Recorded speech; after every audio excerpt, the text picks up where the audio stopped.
This is my first video, and it should be more exciting than this one probably will be. However, I'm a little sick and under the weather, so we're going to kick this off a little bit differently because I am not feeling as good as I should. And I'm pressed for time, and I'm still having to go to the studio today. So, point of the matter is, we gotta get started, and we gotta get it done. So, right I thought maybe a great way to kick off this, what do you call segments of videos? This is going to be a segment, this is going to start off a segment of my top 10 favorite games, of all time, obviously, for every different system. These are not the official top 10, these are some of my favorite games that I'm considering putting in my top 10 of games. Or ones that have been up in the top 10 range of my series, and I'm not a big fan of the movie series. And they did just release another movie, which was really bad in my opinion. And they did make another good game, and it's more like Grand Theft Auto, or sort of like Grand Theft Auto. And you'll know what I mean by that if you've seen it in the newer video of the Intern So one of the top 10 favorite games of mine that I'm fairly sure and confident about would be Harry Potter and the Chamber of Secrets for the Game Boy. Now, I know that there's ones for the Game Boy Advance and there's ones for the GameCube and all those. I haven't played those, and I don't plan to. I have a hard time believing they come to any grips with this one, and I don't think all of them were the same at all, or made by the same people. This one was actually an RPG. What was special about this RPG was it showed off the entire Harry Potter world. It gave every character in the book more depth, and gave every character in the book a new space into the game, and actually made the movie feel like a movie. Like this book, if you played the movie, oh, sorry about that, if you played this game and watched the movie at the same time, you'd find a lot of things that should have been in the movie that were actually in the game. A lot of things that if you read the book and then you play the game, you might feel, hey, this goes hand in hand. You might feel that this would be like a second version of the book. It's actually that good. It follows the story fairly well, and a lot of other things I like about it is that the character development in this game. The leveling up system is very nice, but the emotional side of these characters is quite nice. They make every character in this game that you get to play, such as Hermione, Ron, Weasley, and you get to be Harry Potter, obviously. And not being a big fan of the books, and not being big fan of the movies at all. I mean, I really don't like any of them. I think that up to book 3 and up to movie 3, they were okay. And then after that, they just went down to shit's creek. Speaking of which, I mean, having 3 characters is quite cool, but you don't always have those 3 characters. And there's always good reasons for why they leave your party and why they come back and what you're doing in the game.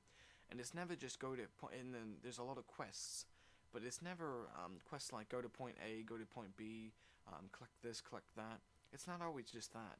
You always get a lot of story-based parts of the game, and a lot of random battles along the way. Obviously, it's got one of those random battles kind of things, like if you're familiar with the Pokemon series, or you're familiar with a lot of those kind of games, you know, where you run into something that you might have seen a little bit of a hint that you're going to get into a battle.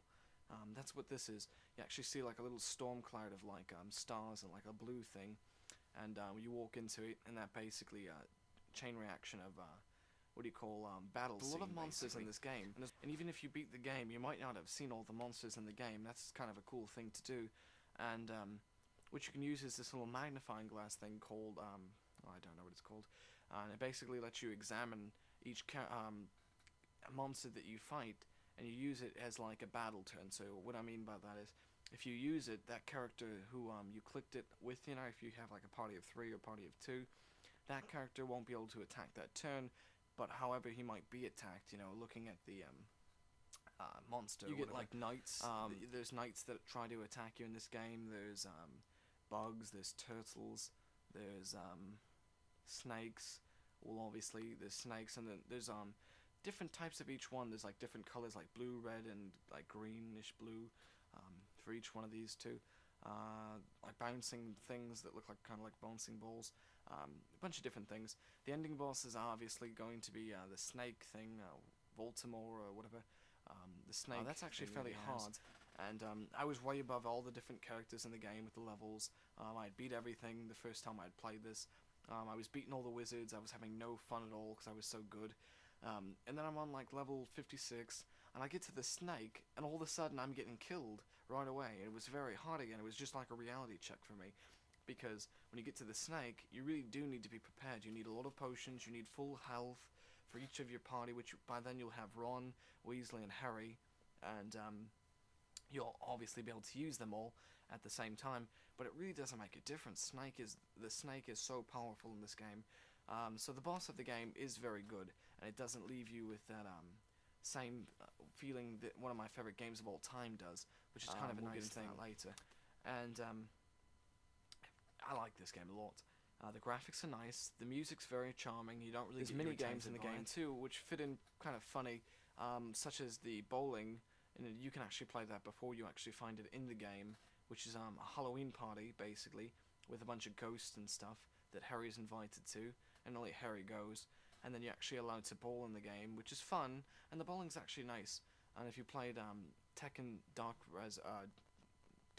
Resurrection for the PSP, or Tekken Tag Team, if you're familiar with the bowling minigame in that game series, it's quite like this one, but this one's so much cuter, and you can actually control the ball. It's nice, and the pins are basically skulls and bones or whatever. I think they're skulls and bones. Or the skull is the bowling ball, whereas the bones are actually the pins. Fairly nice game. I love that little mini game. Then you can also throw the what do you call those things? The things that come out of the ground in the Harry Potter series, and you can actually throw them around and whip them, and you try to whip them as far as you can to beat records. It's kind of fun. It's actually a very nice really weird about this game is if you everyone's probably gone to his school before. A better way to explain this is, if you watch the Harry Potter movies or you read the book, you obviously know how important the school is to the storyline, and you actually do go to all the classes. You almost feel like you're being a student at Hogwarts. This game is very nice for that. Most of the time when I was playing this, I actually felt like a student at Hogwarts. That was how pathetic this is, and I didn't even like the Harry Potter series at all. And this is probably why the second movie is probably my favorite movie too, just because of how reminiscent this is to the game. One thing that I've noticed about this game is it has a tendency to delete game saves over a year. I don't know why. I've actually had a friend tell me the same money to actually buy one of these out because I was so sure that he would actually like this, and he was so like, oh no, I bet you this, I bet you that. And me and him kind of made a deal, and he actually really liked this game.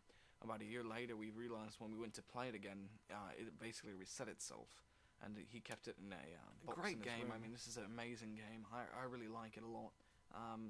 There's got to be something else I can say about this game. There's tons of different what do you call dueling things? You know, like different attacks and different defense mechanism things.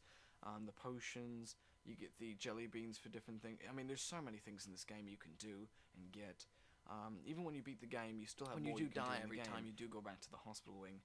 You're fully healed, and then you have to walk all the way back down to wherever it was. And when you're facing the snake, that takes about it's like a 5-minute walk kind of thing, if you will. So you got to play a little bit to get into it, and then you got to go through the dungeon, go through all that, you know. Explain this. When you beat the game, it actually restarts. And you start playing the game almost like you just started the game over halfway or something. And the story kicks up from the beginning almost. But the snake's dead, and then you have to do it again, basically. So what I'm trying to say is, you really can never beat the game. I mean, once you kill the snake, you do win. The game always resets itself. So your level could be higher and higher as much as you want. But all the new attacks that you got as a higher level, whatever person in the game, like Harry, meaning if you have everything unlocked with all the attacks and all that, and you beat the snake, it starts the game halfway in between, or all the way to the beginning, right before his first Quidditch match, and then basically you start the game from there, and then you're told to go to the first Quidditch match, and basically that's where the game starts off. So all your new attacks you have to relearn, no matter how high your level is. I don't know why they chose to do that, but I kind of like the idea of it, because it is kind of fun, and it makes it a whole lot easier when you get to the snake the second time. Even though you still have to learn the moves all over again, it's well worth it, because in the long run it actually helps a little bit with the higher level, because your attack and your defense and all that stuff. You get to put clothes like weapons and armor and all that stuff on Harry Potter and them. Not armor so much, but like wizards' hats. You're always finding new things. You know, there's little cards in the game, in the movie or whatever, where they fly up out of the chocolate or whatever, and the little thing flies up, and you see like a little like a trading card kind of thing. It was a way to market trading cards in the movie, I'm assuming. I do remember them selling those. thought those was pretty stupid. But whatever. In the game, they're actually useful, and you can actually get all the cards that you could in real life at the time in this game. So it's kind of like a trading card game, a dungeon crawler, an RPG, more like a leveling up kind of game, a free roam kind of game. You don't really have to do a certain kind of, you don't have to do a quest each time. I mean, you could do other things in between. And there's a lot of shortcuts in this game too. So if you get tired of walking, try the statues, because a lot of the statues in the Harry Potter thing, the Hogwarts, actually make you go to higher levels and down levels. So it's fairly helpful. And there are plenty of secrets you can unlock until you actually beat the game, and you'll realize that later on during the game. So overall, I'll probably give this game out of a 10, probably, because it is that good, a 10. Like I said, the only problem with this game, being a see-through game, a lot of these have the problem of saving. I'm not too sure why. I think it's because the plastic that they're made of is actually not as thick. And if you played like Pokemon Gold or Silver or something, or Crystal, well, not so much Crystal, because Crystal was open like this, but Gold or Silver or something with the hard plastic design, those games actually feel a lot better than these do. But again, that's not really anything to do with the game, so that doesn't really go against it. It's an amazing game, and if you can find it, I'd pick it up for anywhere from $5 up to $5 up to $45. That's how good of a game this game is. It's really a good game. I don't know how much Game Boy Color Classic games go for, but this is a great game.